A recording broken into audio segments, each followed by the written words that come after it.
Hey folks, today's show is sponsored by Comedy Central. After you listen to this episode, you'll probably want more Kevin Hart. So head to shop.comedycentral.com and pick up his special Seriously Funny on DVD now.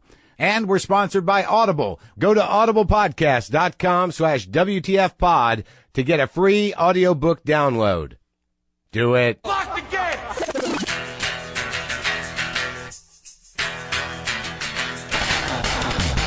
Are we doing this? Really? Wait for it. Are we doing this? Wait for it. How? What the fuck? WTF. And it's also, what the fuck? What's wrong with me? It's time for WTF. What the fuck? With Marc Maron. All right, let's do this. How are you, what the fuckers? What the fuck buddies? What the fuckineers? What the fucktuckians? What the fuckalos? What the fuckstables? And what the fuckanots? And that's what the fuck enough. Yes. I don't think I've ever said that before. That is what the fuck enough. I am Marc Maron. This is WTF. Thank you for tuning in. Thank you for all the lovely handwritten letters and gifts and artwork. I don't know if I show my gratitude enough, but I do want to thank you people. Thank you for all the emails. I read as many as I can. If I don't get back to you, it's because I have too many and I'm emotionally exhausted because I have no boundaries. There is no difference between Twitter, the emails, the letters that come to me, my relationship with my girlfriend, my relationship with my cat, my parents. Everything is operating at the same emotional intensity, and it's all happening at once. That's who I am. Who are you? Are you exhausted? You should be, if you can relate to what I'm talking about. I don't know how many ways I got to put out that I'm going to be places, and still people are like, I didn't know you were coming. Really? I hired a plane to fly with a banner over your city for 4 days. You didn't see that? The plane? How about the Zeppelin? Did you see the hot air balloon that I had over the top of Portland? I will be in Portland at the Helium Club tonight. That's Thursday through Saturday. That's the 19th, 20th, and 21st of April this month. I will be at the Mohawk in Austin, Texas for the Moon Tower Comedy Festival on April 26th. And I will be in Phoenix at Stand Up Live on May 3rd. I know on Monday I said April 3rd, but I don't think many of you thought, oh, fuck, I got to go back in time. I wonder if there's still tickets available back in time. Man, what is happening? My boomer cat has lost his voice, and I don't know whether to panic or not. So now I can't even try to coax him into being on the show. His meows have become sad and squeaky, and I know he seems healthy. I'm not freaking out about it. Am I freaking out about anything right now? Yes. Yes, I'm overwhelmed, exhausted, hyper anxious, and I'm traveling today as I speak. As I speak, I'm traveling, depending on when you listen to this. Kevin Hart is on the show. I knew Kevin Hart when he was Little Kev back a while. I remember when he first got to New York, got a lot of opportunities, shot right up to the top of the flagpole, and then just was taken down. It's an interesting thing. We have the same management. We used to. Dave Becky's his manager. We talk about that a bit. He's not my manager anymore, but it's interesting when you have this, when you share a manager with somebody and you wonder what that other guy's doing. And of course, a manager's job is to never tell you what anyone else is doing until you realize it. But I didn't realize this, along with many people who probably listen to this show. There's specific worlds of comedy, but I'm talking about the mainstream world. Kevin Hart is probably the biggest selling act in comedy right now. He is probably the biggest comic in the country right now. I mean, I'm telling you, man, his Laugh at My Pain tour earned over $15 million in ticket sales. They turned it into a concert movie. It showed at 99 theaters. It earned $2 million on an opening weekend. And a lot of movies on 2,000 screens don't do that kind of business, but many people have never heard of him. Obviously, I'd heard of Kevin Hart, but I didn't know the status of Kevin Hart until I went and played the Wilbur in Boston. They said Kevin Hart was coming. He's doing 5 nights, 10 shows, sold out in 6 hours. 1,200 seat venue, 6 hours. I'm like, when did that happen? And this isn't even talking jealousy. It's just sort of like, am I out of the fucking loop? Is everybody but Laugh Spin out of the loop? I mean, how come no one talks about Kevin Hart? I'm talking to him today. And when I went into this, I was like, I'm talking to the biggest act in comedy. And I didn't really realize that. But he is. I've had very few people that are at his status that can really explore the process of that, because this was a guy who I remember, got a lot of attention and then just disappeared for a while. So I'm excited to talk to him about that. He's going to be in 2 movies that are opening in the next couple weeks. Think Like a Man. That comes out on Friday. That's tomorrow. He's also in the new Apatow produced The 5-Year Engagement. That comes out a week from tomorrow. But I'm willing to bet that a lot of people who are listening to this are like, Kevin who? Well, Kevin Hart. And you'll get to know him better in a few minutes. I had a little awkward situation I wouldn't mind sharing, because I think I'm a pretty open-minded guy, but I'm starting to realize that being open-minded sometimes just means shutting your mouth. Being open-minded means you don't say that you might be closed-minded, or that you might be uncool, or that you might not quite know how to handle a situation. When in doubt, just act like you're cool. Just act like everything is copacetic. Everything is okay. And this wasn't a big deal. And I'm certainly a grown man, but yeah, I don't always know how to behave in situations. Clearly you've gleaned that from getting to know me on this show for a while. But, I was at my buddy's house. He's an artist, and, we were hanging out, and his girlfriend was there. We were eating some pie. Everything was cool. Just talking about art, talking about stuff. Got to talking about tattoos. Now, I am fairly principled around tattoos. I don't want one. I don't know what I would put on my body.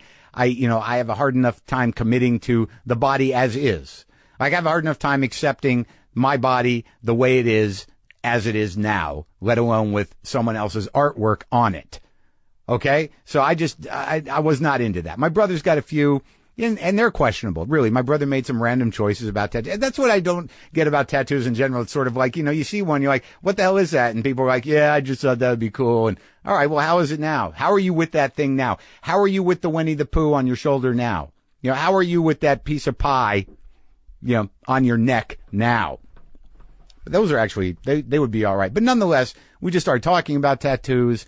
And then my buddy's into Japan. He goes to Japan. He says, yeah, in Japan, if you have tattoos, you can't, they don't let you into the private spas, or you can't go in the communal pool with a tattoo. The Japanese are very, a little, stiff on the tattoos. All right, no big deal. And then his girlfriend said, yeah, we did a photo shoot and, to not offend, I think, the Japanese magazine or that it was popular in Japan, she had, a tattoo on her back, her lower back, as women do. And they airbrushed it out.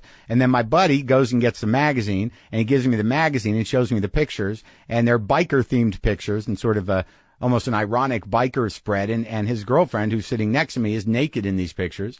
And I'm there, sitting there with my buddy on one side and his girlfriend on the other side, looking at his girlfriend's boobs in this photograph. Now, what goes through your head in that mind? I mean, it is sort of a lot of people don't think twice about it. I'm not hung up on sex, but I think I'm infantile inside, because there's part of me that just wants to say, oh my, those are your boobs. You're sitting right here and I'm looking at your boobs right here in the page. I'm looking at, these are your boobs right here and I'm sitting right here. That's so fucking hilarious that your boobs are right. If that's what the inner dialogue is. And then I don't know what's proper to say in that moment, really. So I just didn't react at all. And I said, so where was the tattoo? Oh, yeah, look at that. Yeah, you wouldn't even know it. That's what I said. That's what came out of my mouth. Would it have been inappropriate to do the other thing? Would it have been inappropriate to just say, hey, nice ones. Yeah. Would that have been, I think that probably would have been wrong. I'm glad I handled it the way I did. And, so is he, I imagine. But I don't know. Maybe that would have been the next conversation. I don't know. Maybe I'll go over there again and ask to see the magazine again. Now, see, that would be awkward. Like if I went over there again and I'm like, hey, can I just, can I look at that picture again of, because I wanted to see if that, you really couldn't see that tattoo, right? What? I think that would be weird. Yeah, I don't think I'd do that.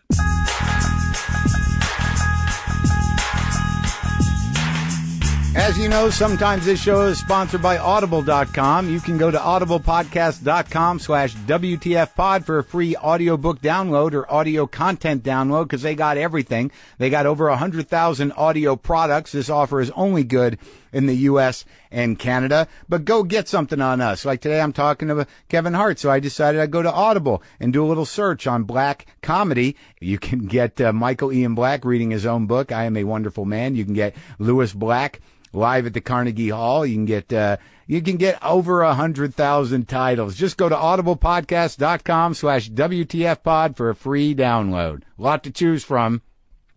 Also, today's sponsors, Adam and Eve. I have to do an Adam and Eve plug, and oddly, you can go to Adam and Eve and get plugs of certain types, of the anal type, perhaps, if you're looking for that.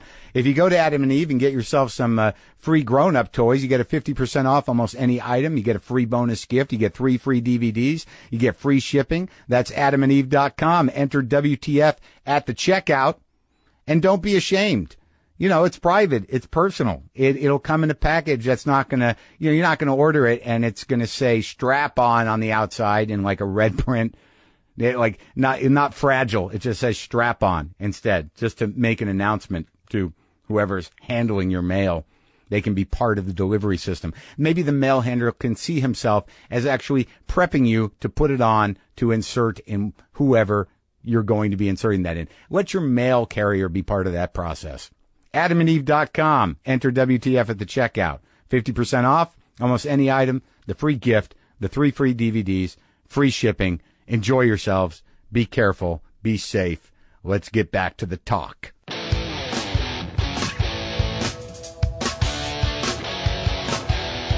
I haven't seen you in a long time. It's been a minute. I mean, I remember, I'm such an asshole. I just remember there was a time in New York, like Boston Comedy Club, when you were around. Like, I feel like it was the first time you were around. You're just like, there's little Kev. And I'm like, who the hell's this guy? And you were happy and running around doing your comedy. And then I feel like I didn't see you for a while. And now all of a sudden you're the biggest comic on the planet. what have you been doing for 10 years? Dude, you know what's funny? Mark, when you bring up New York, you guys don't even realize it, man. But my comedy education came from that environment. Yeah. By that environment, I mean, Keith Robinson was like my mentor, so for me being around Keith and Patrice and Norton and Voss, is how I kind of filtered through and met all you guys, yourself, Colin, What year was that? You're talking 2002, 2003, right. 2001. But before that, I mean, I had Okerson on here and, it was funny because I some of the best stories ever. Right, but I got some of the best stories ever.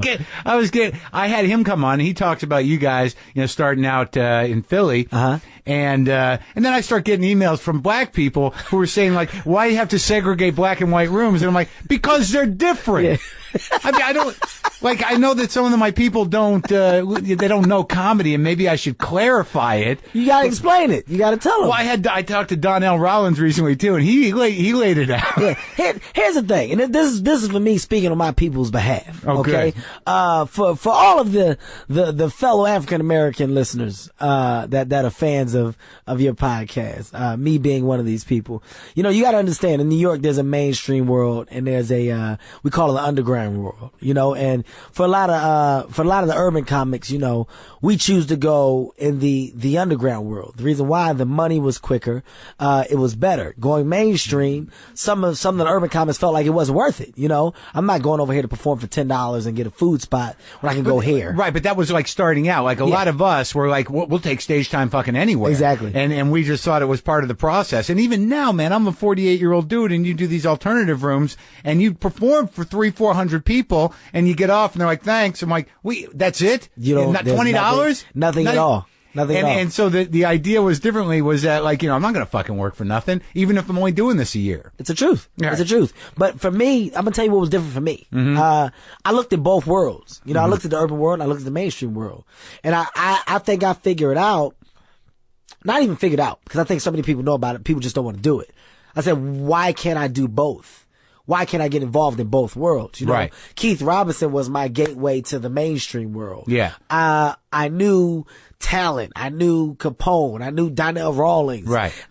Drew Frazier. All of these guys are guys who had rooms. Rob Stapleton. So in New York, they own the urban underground world. Right. So I said, there's no reason for me not to do both. I can filter through both and learn and get better to where I appeal to everybody. That was my goal. At a young age, I was I was 19, 20. So I said, if I can figure it out now, by the time I get to be 25, 26, I shouldn't have any problems performing anywhere. Right. You know? It should be great for me. And I think the interesting thing is that I think it's odd to me that there are still a lot of black comics that are like, fuck that. I'm going to stay here and make the paycheck. That there's not even maybe an attempt to cross over. I think it's because of the quick reward. Yeah. People would much rather take the quick reward than wait for what could possibly be down the road. You know, I'm more of a long-term thinker. You Clearly. know, I can't think about today. I'm thinking about 2 weeks from now. Like even now with success, thank God, knock on wood, I'm glad to be where I am and I'm glad to be successful. But my thoughts today are, well, how do I set up so I don't have to do what I'm doing now? What happens when I don't want to tour? How do I not die broke? Yeah, how do I not? Honestly, like when you play around, that's what it is for me. So for me, it's building an empire. I started Heartbeat Productions, where I'm producing and creating and owning my own content. And right. It's education. So many people are around it and have the knowledge to see it, but don't take advantage of it. I can't do that. Yeah. I can't. No. I mean, and also, once once you start making other people money, all of a sudden they're willing to help out and guide the way a little bit. Hey, I can help you make me more money and make you some money. How does that sound? That sounds a pretty good deal. As long as I'm making more than you, I'll be all right with that. But I mean, what's interesting to me is that as a comic, like I was in Boston, I did the Wilbur, and I just spent some time with Jeff Wills from Live Nation. He's a good friend of mine. Yeah, he's a good cat, and I've known him since he was booking one-nighters for the Foxes in San Francisco, you know, so you see these guys come up, but like, there's also an underground nerd comedy scene. There's all these different little scenes, not just a black comedy scene. There's this nerd comedy scene. There's a lot of scenes that are separated. And I was even surprised, when they told me like, oh yeah, Kevin Hart's playing the entire month here at the Wilbur. He's doing 900 shows, 2 shows a night. I'm like, holy fuck. When did that happen? Does everybody know how popular that guy is? How many fucking shows did you do of this? It's surreal. It's actually in April. Dude, it's unheard of. Like, I could have played the arena. I could have played where the Celtics play. But I talked to a friend of mine and Jeff who basically do the Wilbur. Now, think about the Wilbur. The Wilbur's intimate. You know, it's a theater. 1100. Yes, it's a theater, but it's intimate. You still got a comedy club feel. Yeah. Now, for me, I play arenas. Right. I've done it. It's great. I won't act like it's not a big deal at all. It's amazing. But when you have the chance to still get that intimate feeling and make the money that you would make in an arena, I jump at those opportunities. So I said, I'm gonna treat it like a comedy club. I said, dude, the only way I'll make a deal with them if I can go from like Wednesday to Monday, in an arena I was going to do 10,000 people. I need to come with that number. So 2 shows a night, Wednesday through, I sold out every show. I think we sold out in maybe 6 days. Well, let me walk through this. I want to walk through it, and look, and I'm happy for your success, but it just tells me that I'm out of the fucking loop because, I know you're a great comic. I watched the first Shaq special, and you kicked ass, and I hadn't seen you in a while, but I know you've always been out there doing it. And then all of a sudden, someone told me about, where was it? Hampton?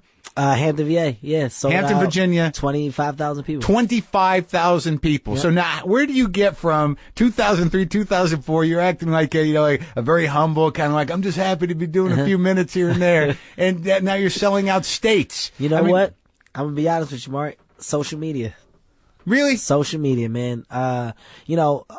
Everybody has a opinion about Dane Cook.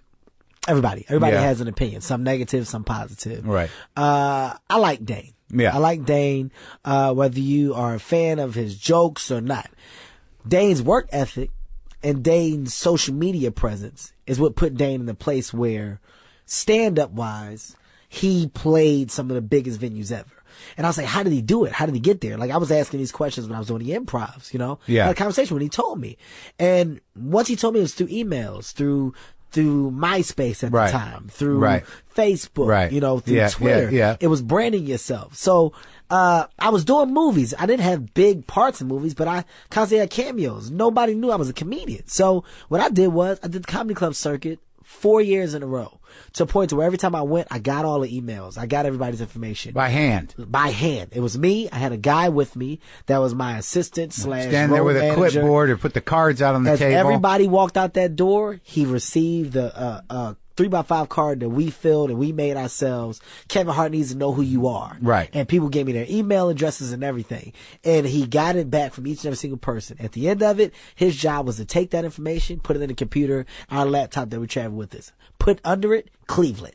Cleveland, here's a representation of my fan base in Cleveland. I'm coming back in a year. I hit each and every single one of those people to say, I'm coming back, I'm performing again. So that's old school. That's like pre-Twitter. Now Twitter, you just blast Twitter, it out. but you can't get a Twitter audience to blast out if you don't have some place to tell people I get to it. come from. But I mean, but the truth was that when you were starting out, when I saw you in New York, you'd already come out of Philly. How many years did you do in Philly? I only did a year and a half in Philly. Then I came to New York. How old were you when you started? I was 17, 18. Yeah, and you grew up in Philly? Grew up Philadelphia, PA. Like what kind of area? What kind of neighborhood?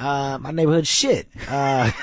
North Philadelphia, 15th area, you know, crime city. You know, right now I think we third in the world in deaths, probably. Yeah. New Year's, we opened it up with 5 murders in my city. Yeah. Happy New Year. Yeah, it's like, it's not the best place in the world, but I love it. It's home for me. That's what I know. How did you come around to doing comedy? I mean, what was the process? I mean, who were your heroes and what were you looking at? Well, Bill Cosby's a Philadelphia native. Right. So for me coming up, my mom and dad were album people. You right. know, it was Bill Cosby's album. Right. Richard Pryor's album. Right. Red Fox's album. Eddie Murphy, when Eddie came along, I saw it. I could see it. But for me back then, it was just, wow, these guys are funny. Sinbad. It was funny. Whoa. Yeah, look at that outfit. Wow, look at this. This is crazy. Is that one piece or 2 pieces?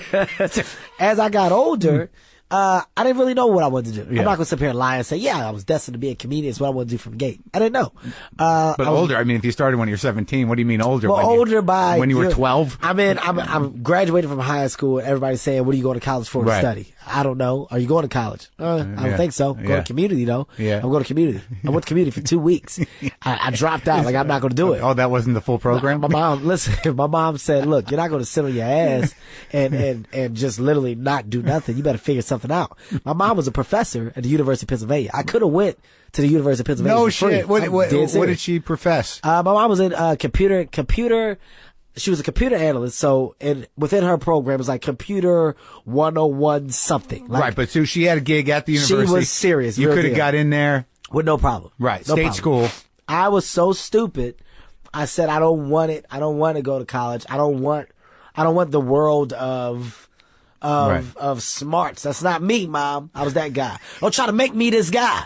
I ain't the school dude, lady. All right. So basically. Then that's what she said. You better find your own place. You better find something. She said, look, you're not going to sit here and do nothing. So I went to community college. I found a job. Dude, community work for 2 weeks. I dropped out. I was working. I said, Mom, just give me a year to figure things out. And my job, I was the funny guy. I was the funny guy. I kept everybody laughing. I worked for this place, City Sports. Yeah. Sneaker salesman. Yeah. They fell in love with my personality. And this girl named Alice. You didn't have to wear the ref shirt, did you? No, we weren't like that. We were t-shirts. Right. City Sports, you just had t-shirts, jeans. Okay. But I'm thinking locker room or Foot Locker. Foot Locker. Yeah, no. We were good. We were comfortable. But the thing with that, with Alice is Alice was like, dude, you should really do comedy, Kev. Like, you're funny. You have us dying. Yeah. Why don't you do comedy? And I was like, what? I don't even know how to do that. What do I do? Right. She's like, go to Laugh House. They got amateur nights. We go all the time. Really? What? Really? What's the Laugh House? What are you talking about? Like, what's that? It's a comedy club.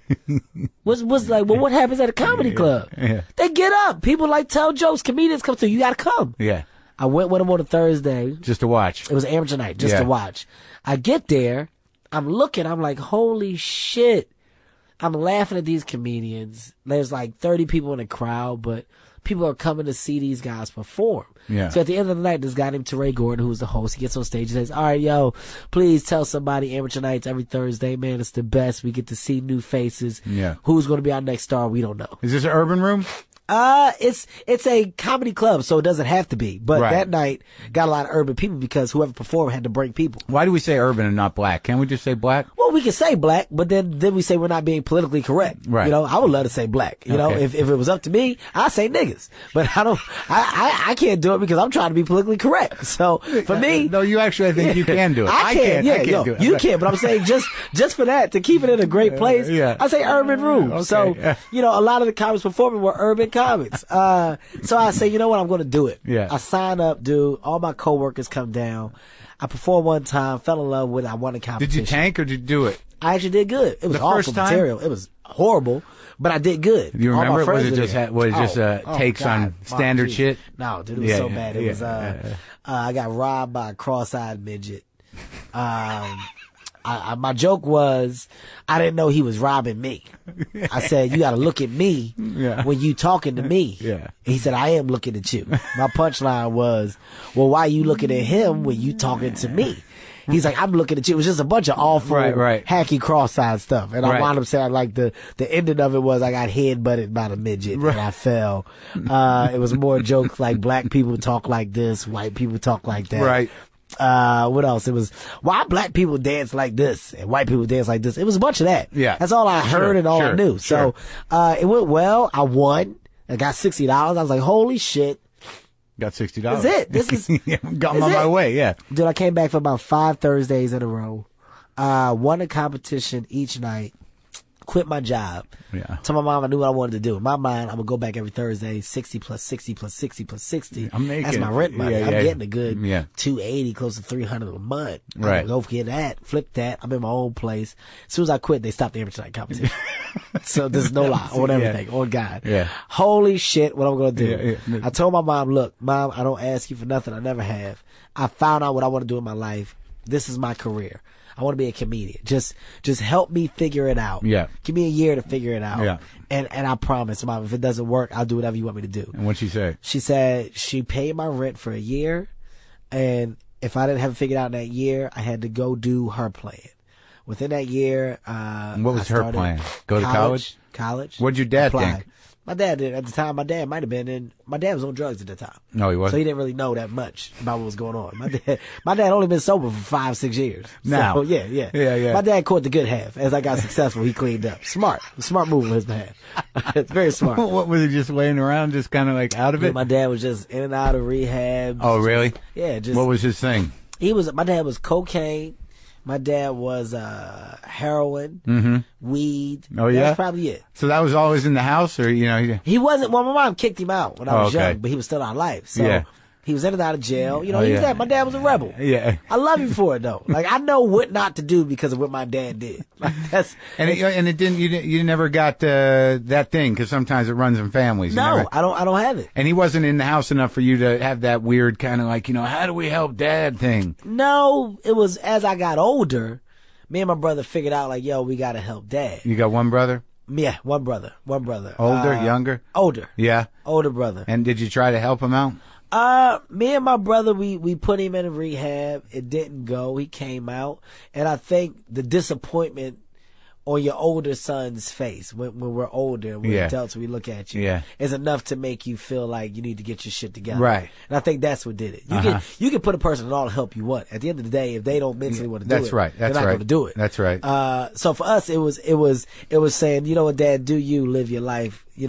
We can't change you. And he had the realization on his own. But I'm glad, honestly, that he went through what he did. Like, I don't have a drug itch in my body. I would never touch drugs just because of what I saw. Yeah. But if you take him out of my life, who knows, dude? All this money, I would fucking be snorting up pounds of cocaine. Who knows what I would be doing? Because I wouldn't know why it was bad and why not to mess with it. But now I have a visual reality of what it can do. The toll it took on him. So I kind of let it go. But my mom, once she supported me and she gave me that year, dude, I met comedians and, guys were doing rooms here and there. Well, let me open up for them for $50, $25. And I kind of started to find a way. Then once I met Keith and found out about New York, Big J, Olkerson, he was supposed to go to New York with me. Jay thought it was a stupid idea. He didn't want to do it, and I kept doing it. So you kept going up to New York. I kept going, and Jay stopped. So by the time Jay got there, I was already in. I was I was doing all the stuff that we should have been doing together. Right. And then by the time he got in, I was out. You're moving on. I'm going to Montreal and all of this other stuff. So he was one step behind because he didn't stick with me. He quit on me. Well, he was nervous, and clearly he wasn't quite sure what the hell he was doing up there. He didn't want to do it. And I was like, I'm just going to go for it, man. Like, and do you think he had a fear of actually playing white rooms? Yo, believe it or not, Jay was one of the best white comics that I've ever seen in the urban room. Yeah. Jay used to destroy. Right. He told the story about his... Listen, there was one time when this dude told him to shut the fuck up, and it was the funniest thing I've ever seen in my life. We were at a beef bar and grill in Philadelphia, okay? It's like, it's one level, it just goes straight back. It's not set up for comedy at all. Right. Jay gets out there, his mic dies. Somebody yells out, I can't hear you. Jay goes, taps the microphone. Yeah. Okay, guys, what about now? Can you hear me now? Like, together. Shut the fuck up, white boy! He just, all right, good night. Just walked off stage. It was the most humbling thing I've ever seen in my life. Because he didn't fight, he didn't argue, he didn't say anything. They said, good night. Shut the fuck up, white boy! All right, good night, guys. He just walked off the stage, and it was it. Like there wasn't an excuse. There was nothing. He just said, "All right, guys, good night. Thanks for everything." He just walked off. Oh God! The funniest thing I've ever seen in my life. Hilarious. But the stories that me and Jay have, like me and Jay, dude, that's a great friend of mine. I mean, we've lost contact over the years. Have you? Yeah, just he stayed, and we both have kids, we have families. So as you grow, it happens. Yeah, it happens. Nothing you can it's do. Nothing intentional, but it happens. Our lives went in two different directions. But when I tell you just the stories, man, like from us going to do shitty colleges together, like me and Jay have spent hours in cars together. Like it's unbelievable the shit that we've done. Like words can only explain, man. I love the guy, and he's a guy who honestly he made me appreciate the struggle. Like when you got guys to struggle with, you appreciate it. It's no point of getting successful if you don't have bad fucking stories about what happened before you got there. You gotta appreciate it. Yeah, there's a dues paying process. Exactly. So now, but Keith, like he seemed to be a pivotal part in a few people's lives. I know Keith. Many years. I opened for Keith when I first started, and he still tells that story. But wait, he was a guy from Philly, but you didn't know him in Philly, but he knew you guys? Keith Robinson looked at the Laugh House like it was not a good club.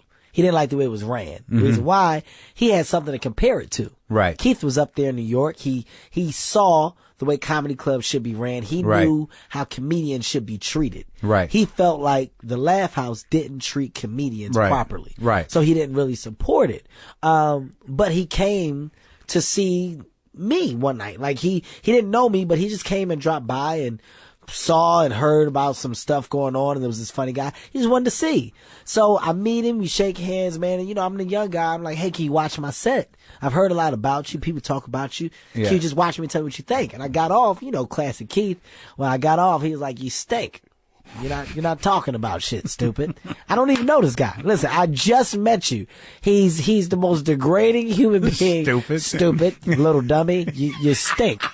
He said, you're not talking about nothing. You're up there just talking. Yeah. I don't know who you are. I don't know shit about you. You're up there talking about shit that everybody can say. Who are you? This is the first time I met him. So I'm like, you're an asshole, man. Like, you're crazy. I killed just now. Right. The crowd was going crazy. Yeah. He's like, it means nothing. And then he went home and thought about that shit, right? He left. Like, he didn't say anything else to me. Yeah. He came back the following Thursday. Yeah. I asked him to watch me again, and I actually tried to change and adapt. And he wound up telling me, he's like, look, man, I know what I said last week. You might have thought I was being a jerk. He said, I'm not.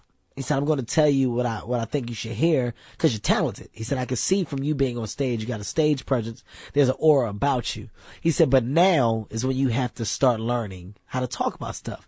He said, why don't you come up to New York with me a couple times? Like just out the blue. This guy could have been a pedophile. I didn't know what he was about. He could have been trying to get me on the road by himself and do some things to me. I don't know what he was thinking. Did he still have the fade? Or no? No, he was, that's what the thing. He looked like a creepy old man. It was dress pants. Nobody wore dress pants to comedy club. Slacks. It was weird. It was scary. Yeah. I trusted him. I told Jay.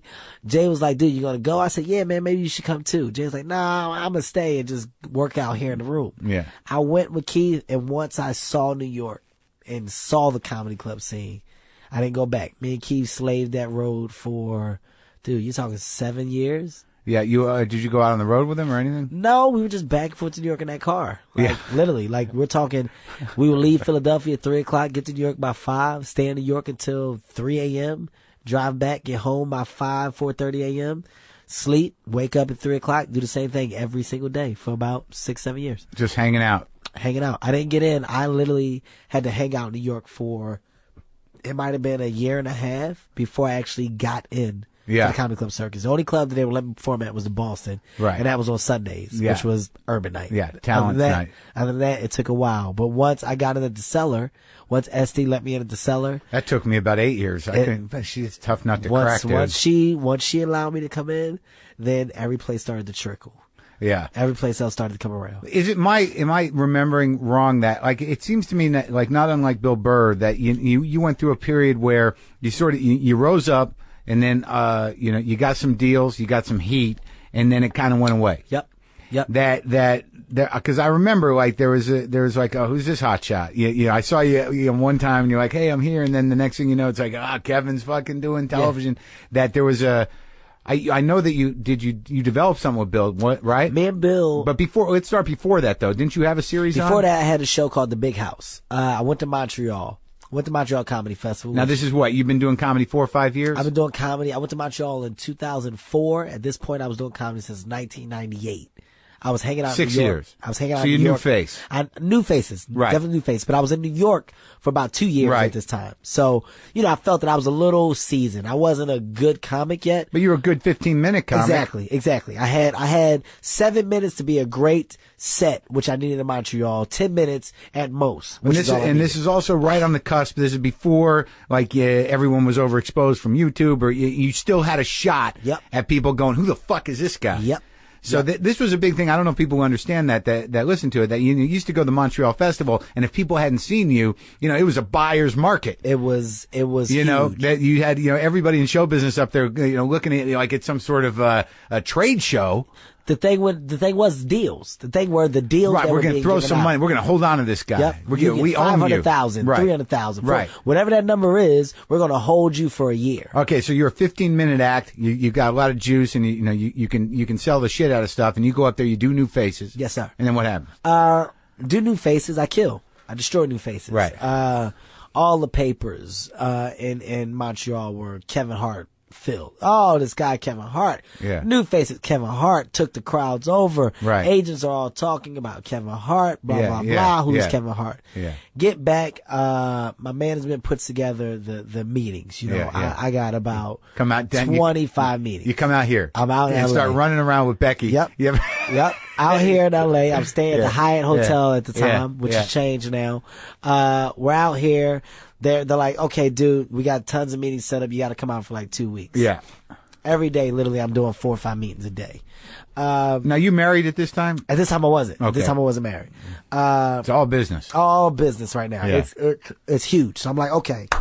This is big. Yeah. They're explaining to me why I'm taking the meetings, what the meetings are about. They just want to know you, be yourself, go in these meetings and go in there and dance. Like, that's basically, honestly, that's basically what it is, Sure. Mark. It's like, I know. Basically what it is, hey, go in here and shuffle. Now, like, I had no idea, like, what do you mean by kill at the meetings? Dude, make them laugh, just be yourself. So literally, you're in these meetings performing. You're not doing your set, but you're, hey, walk. Like, you're that guy. 2 white guys sitting behind a desk. And just literally just judging you to see who you are and if we feel like we can give you money to do something for us. Can he make us money? Do we want to give him money? That's basically what it was. Yeah.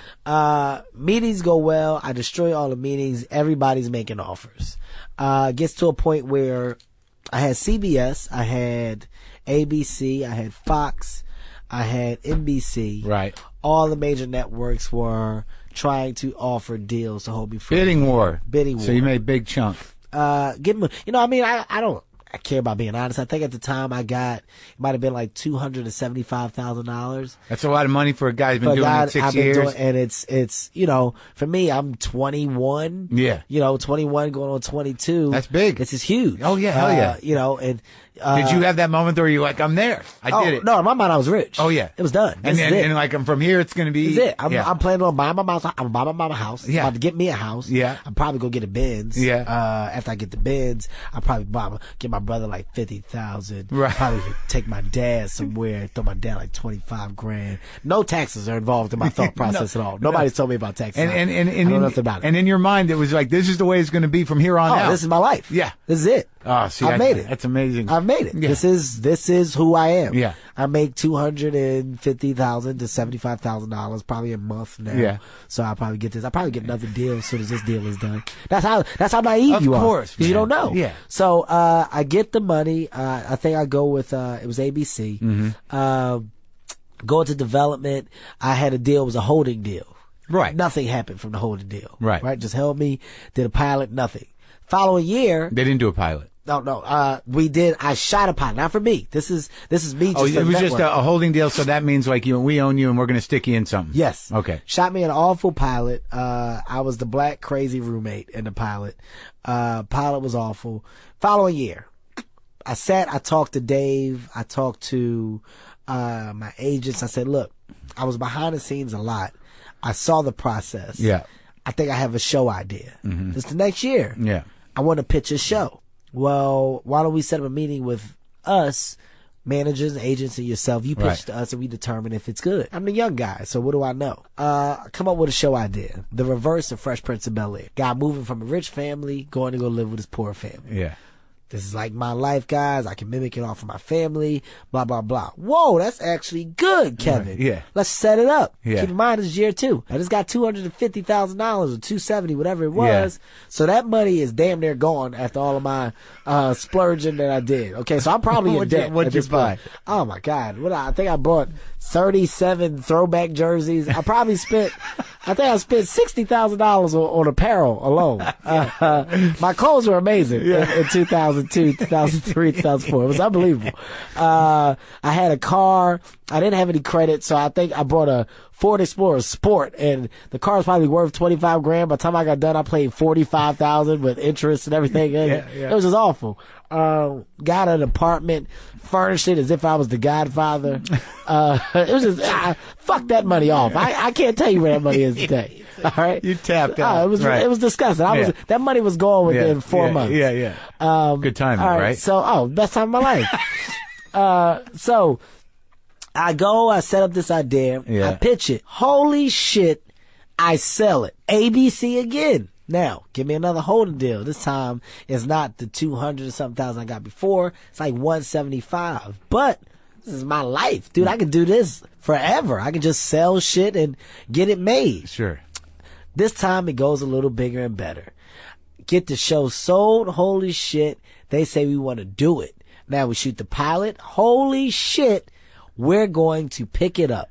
Wow. Yeah. I'm executive producing, creating, starring, writing in my own television show. 24. Yeah. 24 years old. Perfect. About to be a millionaire. Yeah, oh yeah. My face gonna be on buses. Yeah. I got billboards. Kiss my ass, world. Hey, lady at community college told me I need to focus. Suck it. That's right. Look at me. I'm focusing now, bitch. I'm telling everybody. I'm going back after everybody, right? Yeah. We do the show. After they pick it up, it's the announcements. We're all in New York. The upfronts. Yeah. I'm about to go on stage and they're going to announce my show. I get stopped. Somebody puts a hand on my chest. Wait, Mr. Hart, they just decided they're not going to pick you up. What? At the upfront? At the upfront. At the announcement. This is the most brutal thing that's ever happened to me. Have you ever shot 6, right? No. At the time, this is like, we shot the pilot. Okay. And we were picked up so late that they were announcing that they were going to do our show and they were just showing the pilot and stuff. Sure. But we had nothing shot at the time. Right. We go, sir, we're not going to pick you up. Oh my God. They stop you on your way to the stage. God is my witness. On the way to the stage. That is brutal. Holy shit. What do you mean? Keep in mind, I get there. You got to give in your mind. Do you give him back all the shit you just bought? In my mind, I'm like, what am I going to do? Like, yeah. Oh, I changed. Like my wife is now moving out to LA. Like my family, I've told them what we're going to do. Like, so when you got the first deal, you got married. Well, I got the first deal. Yeah, that's after I got married and moved out. Yeah. But like this is crazy. Like, so many people I've told what's going to happen. Horrible. They don't pick it up. It's bad. All right, Yeah. fine. Yeah. I'm not going to have a show. Right. I get a call 6 months later. They want you for mid-season. To do the show. To do the show. Okay. So they pick me up for 7 episodes. Right. All right. Back. Shoot the episodes. It's great. I get the money per episode, and I'm getting a writing fee, and the producer's free. Checks are coming in. I think I was getting like $25,000 an episode. Nice. Like $5,000 for writing, and like another $3,000 for EP, and whatever. So checks are coming in. This is great. I got 6 of them. I'm back. Time to ball out. I'm rich again. Yeah. Okay. They air 4 of them. The president of ABC got fired. New president comes in. TGIF, they wanted to get rid of it. Everything with TGIF with the exception of George Lopez. And I think it was Kelly Ripa's show. Yeah. She had a show with her, like another woman or something like that. They just want clean slate. Kept that. Everything else got the can. Now, Soul Plane, I shot the movie while I was doing a TV show. I'm about to be a movie star, and I got a TV show. This is huge. Yeah. Soul Plane gets bootleg, crazy. Nobody goes to see it in the theaters. It's on the street. It's probably made $40 million. Is that what happened? Yes, like literally. It was bootleg 3 months before the movie came out. So everybody saw the movie. Like it was a national thing. Everybody had the movie. So it comes out. Nobody goes and sees it. It's all over the street. Everybody has it already. For 3 months before it came out. How'd that happen? Somebody pirated it. Somebody from within inside leaked it and made money off of it. Probably cut a deal. That's normally how bootlegging happens.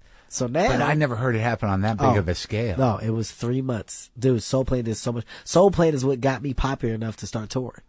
And in the movie never really got anything. Never got any type of love. But you go on the road and they're like, you were great. It's Soul Plane. Like, dude, as it's in the theater, I was actually signing bootleg copies of the movie for people. They were coming to me, yo, dude, can you sign this? Yeah. Like, they're serious. Yeah. So now, keep in mind, I was just at the peak of what I thought was my career. TV show, movie. Now nothing. Movie tanks. Oh, we gave this guy a chance to star in something. It doesn't work. He had a TV show starred in. It got canceled. Oh man, another comedian failed. Now what the fuck do I do? I don't have money. I don't have a financial revenue stream coming in. And you're also you're a little played on the other side on the industry. Yeah, they're like, this guy, we're not going to throw money at him. We tried. Yeah. So now I got a decision to make. You know, am I going to move back? I'm already living in LA. I said, no. I said, dude, you know what I want to do? I said, Dave, you got to get me in comedy clubs. I said, I don't care what the money is. I don't care if it's shit. I got to get back to comedy. I got to get back to my root and just build myself up. And now at that time, what do you think? You were headlining already, right? I was, headlining, but it was the C and B minus comedy clubs. The improvs wouldn't mess with me. So I was doing like. So you got no draw and you probably had a good 40? Maybe. So you're really a middle. Yes, I'm a middle that they're putting in the headliner slot. And so you'd already had a TV shot, 2 TV shots, and a movie that crapped out, but you'd really let go of the comedy. You didn't, you got into comedy, you loved comedy, but as soon as the money came, you're like, fuck comedy. I'm done. I need to focus on this. Yeah. Sorry.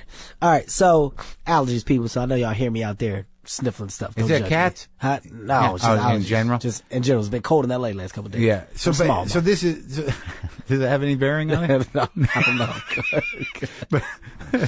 But that moment is fucking insane, though, right? It was the craziest part of my life. I have a tremendous amount of respect for guys that do that, because there are guys, because you said it yourself, that you think everything's set, you're walking around with that attitude, you got other people around you going, he's gonna fall, fuck that kid. You got all that, especially, in the black community, a lot of that shit goes on. Instantly. Instant. The competitiveness is so different in black groups than it is white rooms. I don't know why that is. We don't talk about it, but black people seem like, you're going down, I'm going to hand you your ass. What it is it's everybody feels like it should be them. Uh-huh.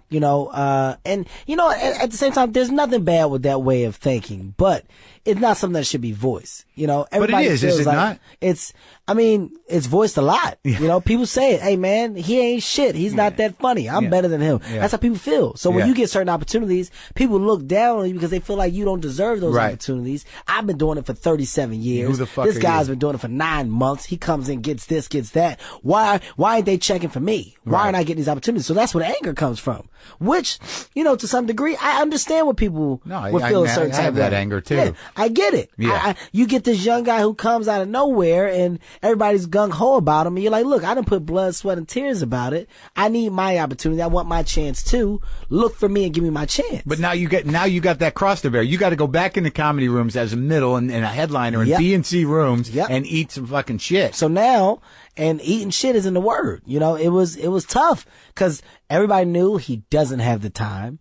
Not only do I not have the time, I'm not selling tickets. So the comedy clubs are raping me. Like, I'm making $600 for the weekend, and, you know, they're making whatever off of food, drinks at the door. You're drawing a few people from the bootleg, yeah, though, just right?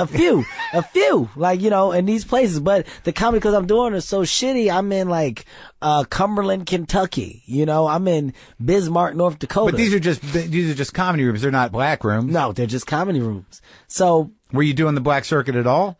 It was whoever would take me, man. Really? It was whoever would give me a shot. So you didn't have any love coming from any direction? No. Nobody, because nobody knew me. Yeah. Nobody really knew me. And the people that did know me didn't really know my name. Right. That's the guy I'm from. Yeah. It wasn't Kevin Hart. So, how long did you fucking do that, dude? Dude, I struggled in that circuit for about 2 years, just grinding. And then I just went back to New York in between LA and just started working on my set. You left LA? I left LA, but not to live. I just would go stay with my mom. So now you got a family too, right? So I would stay with them, and I didn't have kids yet. Yeah. So me and my wife at the time would just go back to the East Coast, and I would stay at your mom's house? Stay at her mom's, or I would go to my mom's, and I would just do the comedy circuit, like try to get my chops up. Thank God you had those shirts you bought, huh? Oh, jeez, that's about it. They lasted me forever. Those jerseys were the best thing I ever bought. I was always cool. I never looked like I was broke. Thank God. So out of nowhere, I signed to a personal appearance agency. For some reason, Soul Plane is getting popular. My management talks to Chris Smith, who was booking all the guys, and he's supposed to be the popular guy.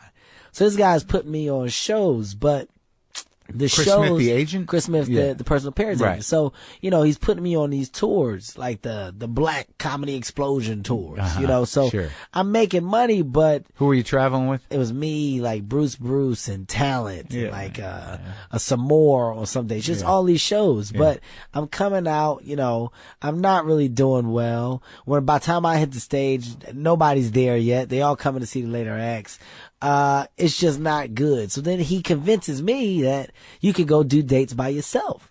So he starts throwing me in these big venues. Yeah. Nobody's coming to see me. So brutal. Now I'm fucking failing as a stand-up as well. Like, I done dropped the ball doing television. My movie didn't do well. Now I'm going out and doing theaters way before I should be trying to do Isn't that the worst? Because you know in your head, you're like, I'm not going to sell tickets. So just stick me in the club and let me build. Because but this guy's convincing me, dude, you're going to do great. But then he said, then you look like an asshole. He says, all right, I'll do it. And then 300 people come into a place that sits 1,000 people. Like the promoters look at me as if I'm the guy that takes. Yeah. I take their weekend. Right. So now this guy isn't selling tickets.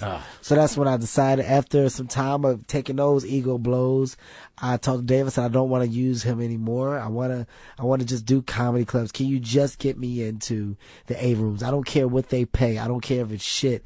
I just need the reps. I need to build on my fan base. I need to work on myself. It's not about acting. If something comes along, great. If it doesn't, I don't care. It's about comedy. And dude, I just started to focus on stand up, and I vowed to never turn my back on stand up comedy again. I made that promise to myself. That's all you got to fall back on. I don't care how big things get. I don't care. Like right now, movies are crazy. Television is crazy. Just everybody's throwing the world at me. I refuse to compromise stand-up. You have to work around my stand-up schedule. I control it, and these people are my fans. These people are who really, genuinely support So when's the big break? How'd that happen? So you're out there, you're doing what, $1,500, $2,000 weeks at the Improv? I'm not even that. I'm honestly, Mark, I was getting about $900 to $1,200 at the Improv for the weekend, but I'm doing Wednesday through Sunday. Okay, like literally, my. Didn't you take that as some sort, even though you were where you were at, didn't you feel that was disrespectful? Yes. Yes, I mean, you know you're being overworked, and you know you're not being compensated for what they're asking you to do. And you're doing 30,000 Were you able to tell them to fuck off? Not at all. Okay. You can't. There's nothing you can do about it. No, but I mean now. You go back in the improv well, here's now? the thing. Now, you know, I'm a person that I find a positive in everything. Like, you know what? I took my rapings for years. Now, let me be a businessman for a second. If I'm the improv comedy clubs and I'm giving this guy that's not going to sell tickets a chance to work in my club, you know what? I'm going to pay you this because you need me. And you needing me, I'm going to make my money off of you. I'm going to make my money off of food and drinks to support my business. I'm going to paper the room. I'm going to give these tickets away to get people in here that are going to buy food and drinks. You're not bringing people in here, but I'm giving you a stage. You need my stage, which I do. As a businessman, I get your way of thinking. Now, as a comedian, you got to put your business hat on. They're bringing the room in here for free. They're papering. This is from their email list. These are their clients on a weekly basis. So you think I can get new people? I'm going to steal their people back. Okay. So I'm not getting paid, but these people become a check for me at some point in time in my life if I do what I'm supposed to do. So that's what I did. That's a very mature way to look at it. I'm a smart dude. You put a book in front of me and tell you to read it, and then tell me to read back to you what I just read. I'm gonna have a difficult time. But when it comes to business hits and working the dollar and understanding how to grow as a businessman, I'm a fucking genius. But dude. you could have gotten bitter. I mean, there's no reason. You telling me this story, and you know, I felt the same way about Bill. And I've seen guys go up and do what you went through, and they don't come back. I don't know where Reggie McFadden is. Do you? Dude, not at all. All right. Not at all. But not no disrespect. He was a funny guy, but he was one of those guys, you know, this is it. This is it. That was it. It's gone now. What do I do? You know what I think it was for me, Mark? It was the scare of me taking my raping so early. Like, I was 22, 21, and you'd already 22. been used up. I've already been hit. I've been drained. I was already done. I had my movie I starred in. I had my TV show. I'm not even 26, 25, and I can't get an acting gig. I'm doing nothing. I'm auditioning. I'm trying. I'm not getting it. So what was the change in your stand-up? When did you start saying, you know, when did you start talking about real shit? I started talking about real shit probably after the marriage and after the kids, my material started to grow. Like, I had some real stuff to talk about. After the marriage went bad, or just when after I was married married in general. Okay. Because I'm a grown little man is what I was talking about there. But that's when that was the first special? That was my first special that I shot. But the stuff, my content was just different, you know, not even just because of the marriage, just because I was maturing as living a person. Like, I'm responsible for people. Right. I have something to do. Right. I'm no longer a kid. I'm not talking about farting and shitting on myself or, you know, boo-booing in the pants. I have to talk about, I'm an adult. You got to talk to adults. I'm talking to adults. And the realization of that came. And when you watch other comedians, I was like, all of these guys, like, when they leave a show, I feel like I know who they are. I know about them. I said, I ain't talking about shit. Like, it started to click. So it's Keith Robinson's advice from years ago. It was like, just now started to click. Yeah. And I had a conversation with Keith. I had the pleasure of knowing guys like Damon Wayans, Chris Rock, George Wallace, Seinfeld. That came later, though. When was the thing that put you back on the map? For me, what put me back on the map, I would say I'm a grown little man. That was self-produced, that? It was self-produced, but Dave found a way to get me to do an hour special. Right. Without going through Comedy Central for an hour special. Right. So we got an independent producer to come in and do it, and then we sold it to Comedy Central and they did it. Right. But it was something to where, hey, this is going to launch, and we did it. And from it launching, it did okay. Like, this was, we used the big house and we used all those things that I did from the guy who did this and this and this is now doing this. Yeah. So we found a way to launch it. Yeah. And it didn't do great. It didn't exceed, but you had an hour. It was good shit. And it was personal. material. It defined you. So now I got to go back out on the road, but now people were coming that saw Grown Little Man. So I'm not selling out yet, but I'm actually filling up the comedy room halfway, three-quarters way, and they're papering the rest. Yeah. But now people are paying to come see me. Right. I did that for about another year and a half just off of Grown Little Man.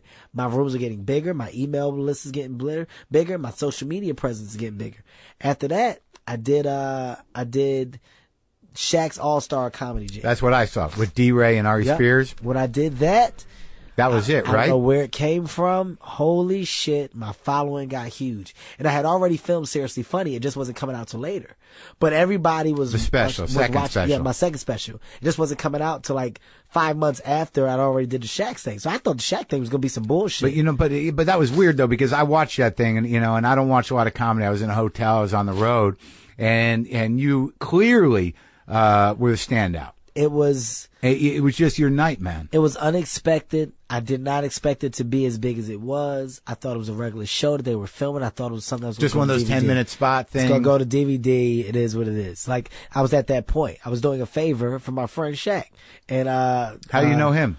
Shaq, just from, dude, I'm around. I'm around all the shit. So for some reason, I know everybody, dude. It's amazing. I've been blessed to meet everyone. I don't think there's not a person that I don't know, haven't met, that's in a young entertainment realm and what we do. I know them all. Did the special. I don't know where I'm going to comedy clubs, and I'm adding shows now. Because of the Shaq special. Because of the Shaq special. Holy shit. Look, guys, I'm adding a show. Then Seriously Funny comes out right after.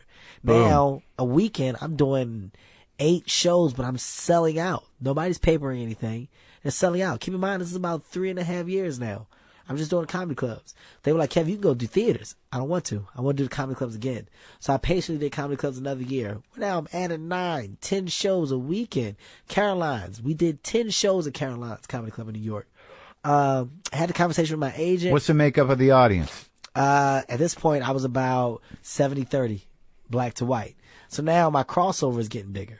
I said, fine, I want to do a test theater. You don't make 2 lists, though, do you? No, not 2 lists. I don't have a divided blacks. No, it's all the same. So, we go, we say, you know what, let's give a test out to do theaters. I think the city was like Kansas City. Mm-hmm. We did 3 shows in a 1,200 seater. And I was like, I think I'm now ready to do theaters. Right. Seriously Funny was out. It aired. It debuted. I started doing theaters. Dude, we're adding 3 shows, 2 shows. We go up to 5,000 seaters. I'm selling out. We're adding shows. Now, aren't you happy, though? Like, the one thing I noticed, and I'm in a much different level, but in the sense of that whatever happens, the one thing I know that when I did the Wilbur is that when I'm about to go on stage for that many people, I think even 5 years ago, I would be backstage going, fuck.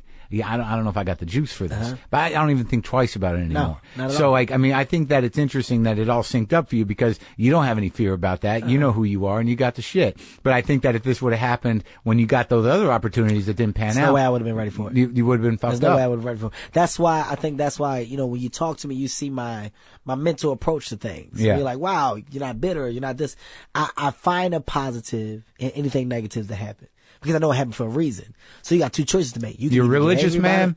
I'm not over religious. I believe in God, but I'm not the guy that's in church every Sunday or But you believe enough to think that it happens for a reason. I believe enough to think that it happens for a reason. I believe in a higher being. I definitely do.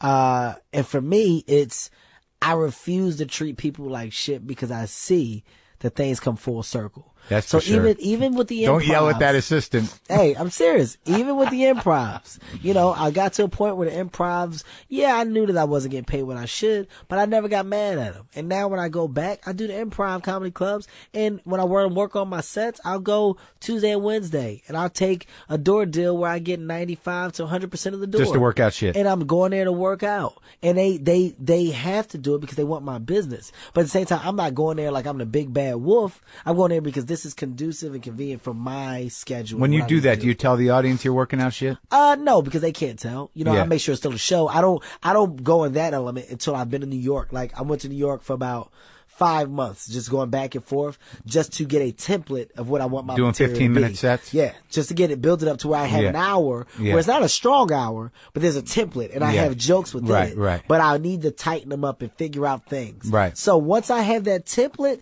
then I'm comfortable enough to go to a comedy club. Because regardless, I would never take advantage of my following by taking your money for tickets and giving you a half-ass show. Right. I go to New York to do that, where the rooms are set up for that. Yeah, it's just a showcase show. And exactly.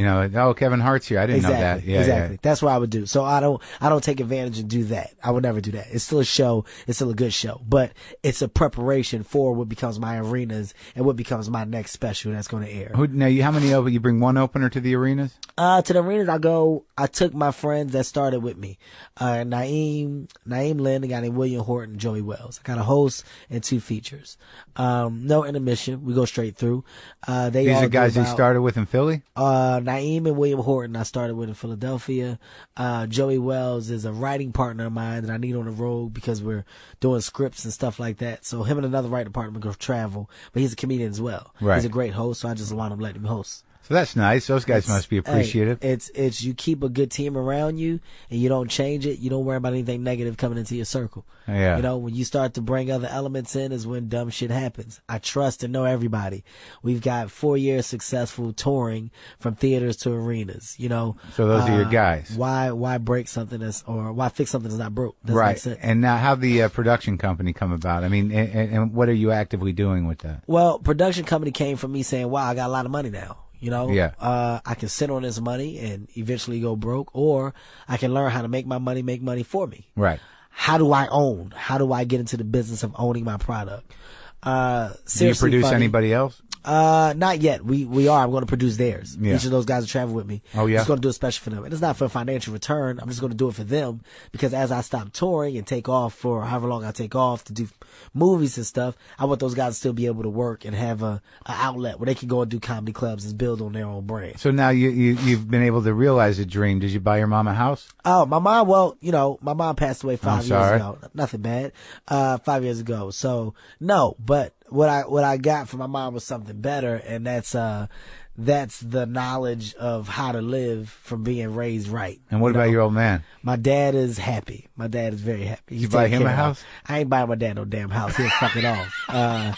But he's taken care of. You know, he doesn't have a worry in the world. You know, whatever he needs, he can have. And you got a relationship with him? Yeah, and I have a relationship with him. You know, and your brother? Me, my brother's very taken care of. You know, sponsor my brother. He's a professional pool player.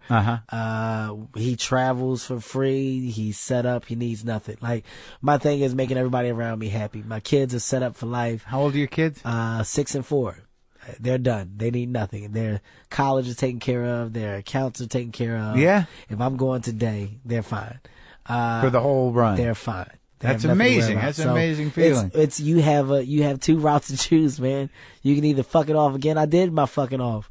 That money I got, I don't know where that money went from the deals and everything. Yeah. And I learned I was in debt. Yeah. I had a tax debt of $500-something at one point. And you got a wife still or no?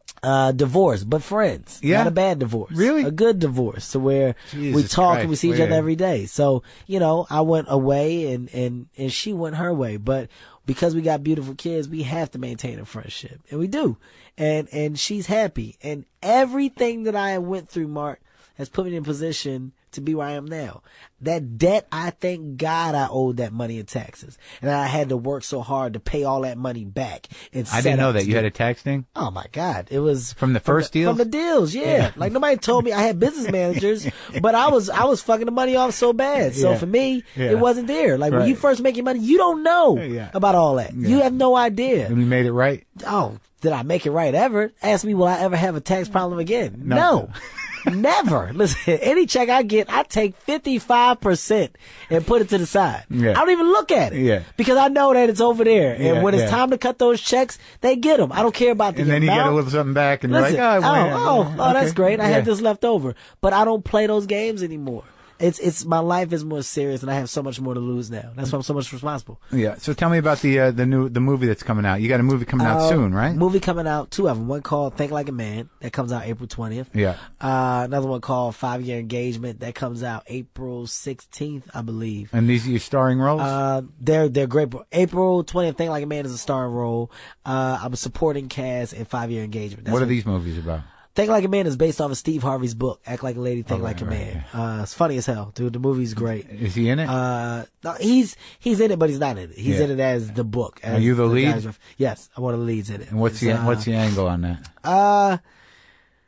Is it more of an advice book? You know, no. See, here's the thing. The book is basically telling women how to think like a man and they'll do better in a relationship. Oh, okay. The movie is told from a male's point of view of, look, here's how we think. This is why we do what we do in relationships. And for the first time, you got a dramedy that's being told from a man's point of view, which hasn't been done. So it's not a sappy romantic movie, but you're getting the gist of why men treat women the way that they treat them and what their thought process is. And you get to see a woman's reaction, but it's done smart. Like, it's not done to where it's bad. It was a great movie. I think the budget was probably for like 10 or 11 million. And I think it's going to do great. You know, people are excited about it. I don't see it doing bad at all. What's the 5-year engagement? 5-year engagement is about a guy who basically has been engaged for 5 years. You know, it's about I've been that guy. The promising. More. I've been engaged for 6 years. Yeah.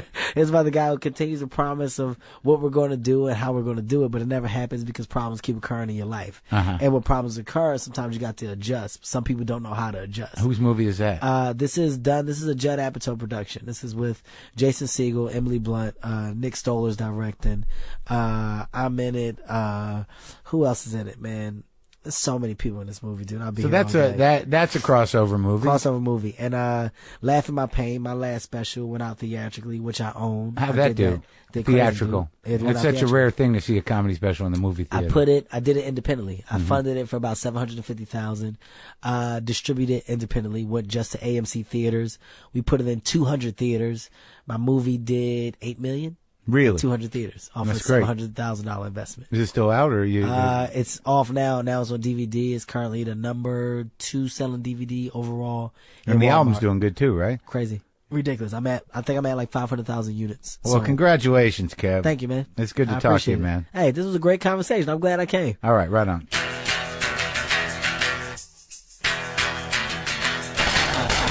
That was Kevin Hart. Good attitude on that guy. I could learn a few things from him. If I did learn those kind of things, I could. Hope you enjoyed that. A couple of things I forgot to mention at the top. The first 100 episodes of WTF are now available for pre-order on a special collector's DVD of MP3 files from Special Thing Records. If you go to astrecords.com/WTF, you can pre-order the new collector's pack. It also has a live WTF show from Brooklyn featuring Artie Lang, Morgan Spurlock, Ira Glass. It's the only time you'll see Ira Glass and Artie Lang on one stage, and it was really the first time that Artie had done anything since he got out of rehab. It was a terrific show, so that's available now. It's a 2 DVD set from Special Thing Records with all 100 of the original WTFs and MP3 files with the special additional video of the live WTF in Brooklyn. Available now at astrecords.com/WTF. Another thing I wanted to do before I go, I'm going to be doing a show for Public Citizen. It's going to be me, Ray Romano, Dana Gould, Wendy Liebman, Rick Overton, Eric Rivera, and Morgan Murphy. That's Sunday, April 29th at 6:30 at the WGA Theater in Beverly Hills. That's 135 South Doheny Drive in Beverly Hills. You can go to www.citizen.org for tickets. Public Citizen is it's a powerful organization, and this is a benefit with me and Dana and Ray and Wendy and Rick, Eric and Morgan. Dig it. Go to WTFpod.com for all your WTF needs. JustCoffee.coop. All right. Okay. Pow! Look out. I'm not even going to get into it. Get on the mailing list, kick in a few shekels, check out the apps, check out the episodes, leave a comment or two if that's your bag. That's it. Unfortunately, Boomer will no longer be appearing on the show at all until he gets his meow back. Bye.